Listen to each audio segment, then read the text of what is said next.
സംഗീത പാരമ്പര്യമുള്ള ഒരു വലിയ കുടുംബത്തിൽ നിന്നും മലയാള ചലച്ചിത്ര ലോകത്തേക്ക് എത്തിയ ആ ഒരു നടൻ ഒരുവിധം നമുക്ക് കത്തുന്നുണ്ട്. എന്നാലും ഒന്ന് രണ്ട് ക്ലൂവും കൂടെ തരും. അത് മാത്രല്ല ഒരുപാട് നല്ല കഥാപാത്രങ്ങൾ നമുക്ക് തന്നിട്ടുള്ള ആ ഒരു നടൻ. നമ്മളിങ്ങനെ ഞെട്ടിത്തെരിച്ചു പോകും ആളുടെ അഭിനയമൊക്കെ കണ്ടിട്ട്. അത്രയ്ക്ക് രസമായിട്ടുള്ള വേറിട്ട ഒരുപാട് നല്ല ക്യാരക്ടേഴ്സ് ആണ് നമുക്ക് പ്രേക്ഷകർക്ക് തന്നിട്ടുള്ളത്. നമ്മുടെ സ്വന്തം മനോജേട്ടൻ. മനോജ് കെ ജയൻ.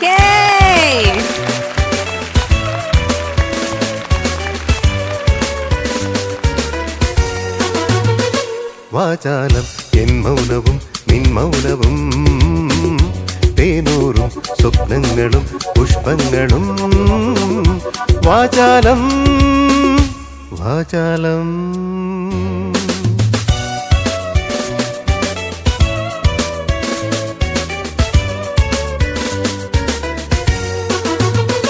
വാചാലം എൻ മൗനവും നിൻ മൗനവും തേനൂറും സ്വപ്നങ്ങളും പുഷ്പങ്ങളും വാചാലം വാചാലം.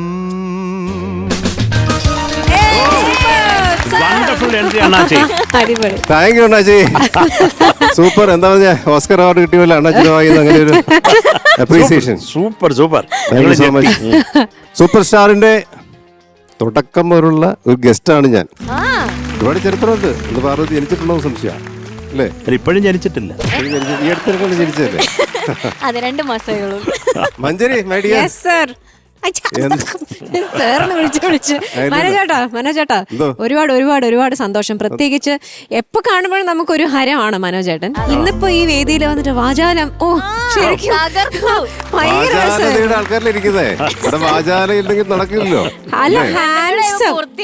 ഹാൻസം ആയിട്ടുള്ള ഒരു പെർഫോമൻസ് ആയിരുന്നു അത്. സൂപ്പറായിരുന്നു. My God. അതല്ല അണ്ണാച്ചിക്ക് സൗന്ദര്യം കുറച്ച് കൂടി. എനിക്കത് ഒട്ടും ഇഷ്ടപ്പെടുന്നില്ല. അസൂയ. സൗന്ദര്യം കൂടുന്ന അസുഖമല്ലോ ആയിരിക്കും ചിലപ്പോ. സൂപ്പർ സ്റ്റാർ എനിക്കത് മലയാള ടെലിവിഷൻ ചരിത്രത്തിലെ ആദ്യത്തെ മ്യൂസിക് റിയാലിറ്റി ഷോ ആണ്. ഇത് കണ്ടിട്ട് പലരും കോപ്പി അടിച്ച് പല രീതിയിൽ ചെയ്തിട്ടുണ്ട്. പക്ഷെ അവരൊക്കെ ഇതിന്റെ ആ ഒരു എന്താ പറയുന്നത് അന്തസ്സത്തെ കളയാതെ തന്നെ ഇപ്പോഴും തുടരുന്നുണ്ട്. ഒരുപാട് സന്തോഷം. അപ്പം അതുകൊണ്ട് ഈ കുട്ടികൾ നമ്മുടെ പിള്ളേരൊക്കെ ഇവിടെ അവരൊക്കെ പുറയിലാണോ? മനോജേട്ടാ ഇപ്പൊ എത്തിയിരിക്കുന്നത് ക്വാർട്ടറിലാണ്. പിള്ളേരിങ്ങനെ ആ ഒരു ആവേശമായിട്ട് നിൽക്കുന്ന സമയത്താണ്. ആ പരിപാടി ഇല്ല. അപ്പൊ അതുകൊണ്ട് അവര് ടെൻഷനൊക്കെ ആയിട്ട് ഇങ്ങനെ നിൽക്കുകയായിരിക്കും ആ സമയം. അതെ. പക്ഷെ മനോജേട്ടനെ ഇവിടെ അങ്ങനെ ഒരു പ്രത്യേകിച്ച് ഇപ്പൊ വന്നതാണെന്നുള്ള ഒരു ഫീലിംഗ് ഇല്ല. എന്താ പറയോ? കാരണം ഇവിടെ ഒരുപാട് മനോജേട്ടനെ അഭിനയിച്ച പാട്ടുകൾ പെർഫോം ചെയ്തിട്ടുണ്ട്. തിരനുരയും ഒക്കെ ശരിക്കും അവര് പാടുമ്പോ നമുക്ക് മനോജേട്ടനാണ് നമ്മുടെ മനസ്സിനകത്ത്. അപ്പൊ ആ പ്രസൻസ് ഇവിടെ എപ്പോഴും ഫീൽ ചെയ്യും. ഇപ്രാവശ്യം എന്തെങ്കിലും പ്രസൻസ് ഉണ്ടാകണം. നമുക്ക് എന്തെങ്കിലും പ്രസൻസ് ഉണ്ടാക്കണം. അതൊക്കെ ഒരു ഓണറാണ്. തീർച്ചയായിട്ടും. മനോജേട്ടാ പാറു, നിനക്ക് വേറൊരു കാര്യം ഞങ്ങൾ പറഞ്ഞുതരാം. ഈ അണ്ണാച്ചിയായിട്ടുള്ള എനിക്ക് ആർക്കും അറിയാൻ വയ്യാത്തൊരു ബന്ധം. ഞാൻ ആദ്യമായിട്ട് ചെയ്യേണ്ട തമിഴ് ഫിലിം ഞാൻ ആദ്യം കമ്പോസിങ് കഴിഞ്ഞ എല്ലാം റെക്കോർഡിങ് വരെ കഴിഞ്ഞതാ. അണ്ണാച്ചി ആയിരുന്നു അതിലൊരു ഹീറോ. പക്ഷെ പടം നടന്നില്ല. ചിന്നമാമൻ പേര് നടന്നില്ല. അത് ചുന്നാസാന പെരിയ മാമനായി ചത്തും പോയി. പിന്നെ ഒരു മഴ ബേസ് ചെയ്തിട്ടൊരു പ്രോജക്റ്റ് ഉണ്ടായിരുന്നില്ലേ സാറിന്റെ പാട്ട് തന്നെ? അത് അണ്ണാച്ചിയുടെ ഒരു അസാമാന്യ പാട്ട് അതിനകത്തുണ്ട്. അത് ഇടയ്ക്ക് അണ്ണാച്ചി ഒന്ന് മൂളണേ.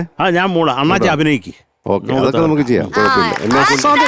ഇല്ലല്ലേ പാറു ആ ഫിലിം കണ്ടാല് വിചാരിക്കും അത് അണ്ണാച്ചിയാണ് റിയൽ ആയിട്ട് പാടിയേക്കുന്നത്. അത്ര അതിമനോഹരമായിട്ട്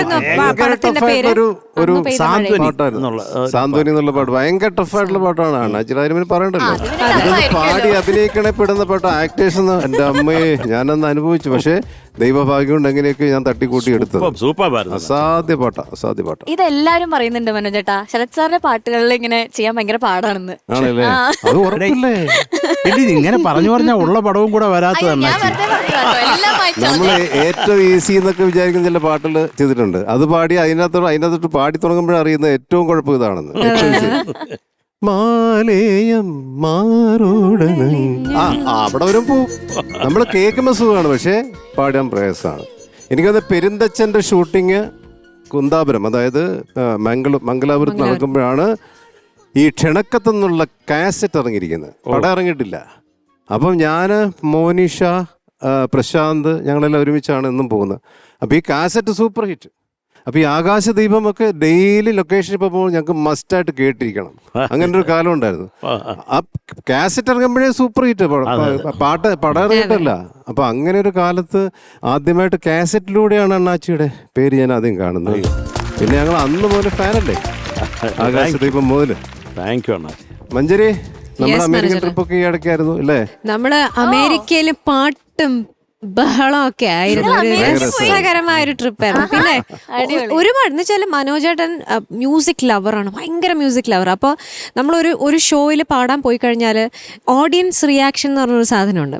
അപ്പം ഞാൻ ചില സമയത്ത് ചോദിക്കും, ഇപ്പം മനോജേട്ടൻ ഇത് എങ്ങനെയുണ്ടാവും, ഈ പാട്ട് പാടി എങ്ങനെ, അത് നല്ലതായിരിക്കും മഞ്ജുരി, ഇത് പാടിക്കോളുന്നു. അപ്പം ആ ഒരു എന്താ പറയുക, ഒരു ഗിവ് ആൻഡ് ടേക്ക് ഉണ്ടല്ലോ മ്യൂസിക് ലവേഴ്സിൻ്റെ ഇടയിലുള്ള അതൊരു വലിയൊരു കാര്യം തന്നെ. നമുക്കൊരു സജഷൻ കിട്ടുന്നത്, പിന്നെ പാടും അസാധ്യമായിട്ട് പാടും. പക്ഷെ ടെൻഷനാ അത് ഉണ്ടാവില്ല. കാരണം ഈ പാട്ട് പഠിക്കാത്ത ഒരാള് ഏതെങ്കിലുമൊക്കെ കയറി പാടാൻ പറഞ്ഞാൽ ആദ്യം ഒരു ചെറിയ ടെൻഷൻ കലാണെന്ന് കരുതി ഞാനങ്ങ് ഒന്നും നോക്കത്തില്ല. അങ്ങനെയാണ് ആ ടെൻഷൻ ഉണ്ടായിരുന്നു. പക്ഷെ അതിമനോഹരമായിട്ട് പാടുന്ന 2-3 പാട്ടുകൾ ആൾക്കാർ റിക്വസ്റ്റ് ചെയ്തു. അപ്പൊ അതൊന്നും പാടാൻ എനിക്ക് ടെൻഷൻ മനോജേട്ടാ ചെന്ന് പാടും. മനോജേട്ടാ പാടി ഗംഭീരായിട്ട് പാടിയില്ല, സൂപ്പർ കൈയടിയൊക്കെ ആയിരുന്നു അന്ന്. അത് മഞ്ജരി പാട്ട് ഏത് പാടുന്നതൊക്കെ ചൂസ് ചെയ്യാൻ ചോദിക്കുമെന്ന്. ഏത് ടൈപ്പ് ഓഫ് പാട്ടും അവിടെ വഴങ്ങും, അവിടെ പോവും. അതാണ് മഞ്ജരി എന്ന വെർസറ്റാലിറ്റി ഉള്ള ഏറ്റവും ഞാൻ ഇഷ്ടപ്പെടുന്ന. അല്ല എന്നാലും മനോജേട്ടാ, ഈ പാട്ട് പഠിക്കാതെ എങ്ങനെ ഇത്രയും അടിപൊളിയായിട്ട് മനോജേട്ടൻ പാടുന്നു? പാട്ട് പഠിക്കുന്നത് അച്ഛന്റെ മകനായിട്ട് അല്പം കിട്ടിയിരിക്കുന്നതാണ്. വിത്ത് ഗുണം 10 ഗുണം എന്നൊക്കെ പറയില്ല. ആ ഒരു വിത്ത് ഗുണത്തിൽ ഉള്ള എന്തോ ഒരു ചെറിയ ഗുണം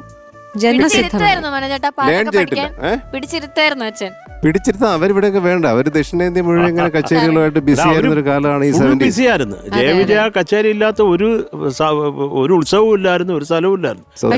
എത്ര കേട്ടുണ്ട് ഞാൻ. ഒരുപാട് പാട്ടുകൾ പാടിയിട്ടുണ്ട് വിജയ് മാഷ്ടെ.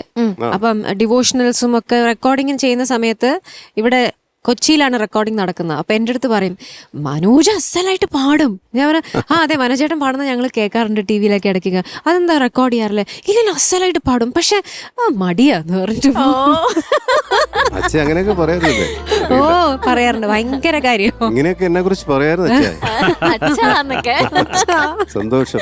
അത് മാത്രമല്ല, മനോജിന്റെ ഞാന് നക്ഷത്ര ദീപങ്ങൾ തിളങ്ങി ചുമ്മാ ഒരു യൂട്യൂബ് വീഡിയോ ഇട്ടതിൽ അച്ഛൻ കണ്ടിട്ട് വിളിച്ചിട്ട് അത് ആണ് എനിക്ക് പാടി വെച്ചത്. അതിങ്ങനെ മയില് വിരിയുന്ന പോലെ അങ്ങ് വിരിഞ്ഞെന്നുള്ള ആ പാട്ട് കുറച്ചുകൂടെ. അതാണ് അണ്ണാച്ചി പാടിയപ്പോഴത്തേക്ക് അസാധ്യം. അണ്ണാച്ചി ഇവിടെ ഉണ്ടല്ലോ, നമുക്ക് ഓരോന്ന് വെച്ച കാലൊക്കെ അതൊക്കെ. അപ്പൊ അണ്ണാച്ചി ഇടയ്ക്കിടയ്ക്ക് എടുത്തിടുമല്ലോ. പിന്നല്ലാണ്ട് മനോജൻ ഇഷ്ടമുള്ള ചോദിച്ചാ മതി.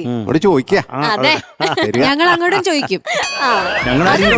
ഞാനൊരു സൈഡിലിരിക്കുന്ന, ഞാനൊരു ഓരം ചേർന്നിരിക്കുന്ന ആളാണ്. ഞാൻ സെൻട്രലിരിക്കുന്ന ആളാണ് നമ്മുടെ മെയിൻ ആള്. മനോജേട്ടാ, വെൽക്കം എന്ന് ഞാൻ പറഞ്ഞില്ല, welcome back to super star എന്ന് ഞാൻ പറയുന്നു. Thank you. അവനായിരിക്കുന്നു. ഈ മൈക്ക് ആരുടെ കൊടുക്കണം? അത് മനോജേട്ടൻ കൊണ്ടുപോയി. എനിക്ക് സ്വന്തം വീട്ടിൽ കൊണ്ടുപോവാം. Okay, thank you.